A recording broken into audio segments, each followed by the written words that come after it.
এর হাত থেকে আমটাকে কিভাবে রক্ষা করবেন, এভাবে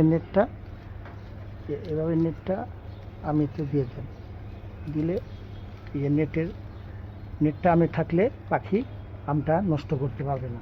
এটা থাইল্যান্ডের পেয়ারা গাছ, এটার পাতাটা যেমন পেয়ারাটা হতে মানে এই যে পাতাটা, ওই পেয়ারাটা পাতার মতোই হয়।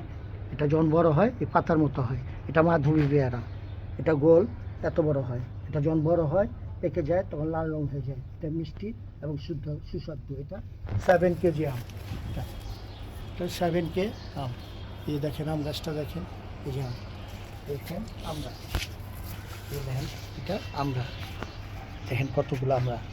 এখানে একটা জামরুল গাছ, এই দেখেন জামরুল, এই যে জামরুল, এইখানে জামরুল, এটা জাম্বুরা। এই যে দেখেন পাখির হাত থেকে রক্ষা পাওয়ার জন্য এই জাম্বুরাটা ঢেকে রেখেছে, যেভাবে ঢেকে রাখে যাতে পাখি নষ্ট না করতে পারে।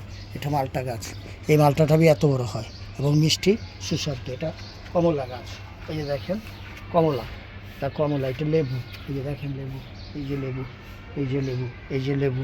এটা টমেটো গাছ, এই যে টমেটো আছে, তারপরে এইখানে টমেটো, এই যে এইখানে টমেটো। এটা বেগুন গাছ, এই যে দেখেন কালো বেগুন, এই যে বেগুন, এই যে দেখেন এখানে বেগুন, এই যে এখানে বেগুন, এখানে বেগুন আছে। তারপর এখানে এখানে এখানে এই যে এখানে ওই জামরুল আছে, এই যে দেখেন জামরুল, এই গাছটারই জামরুল গাছ।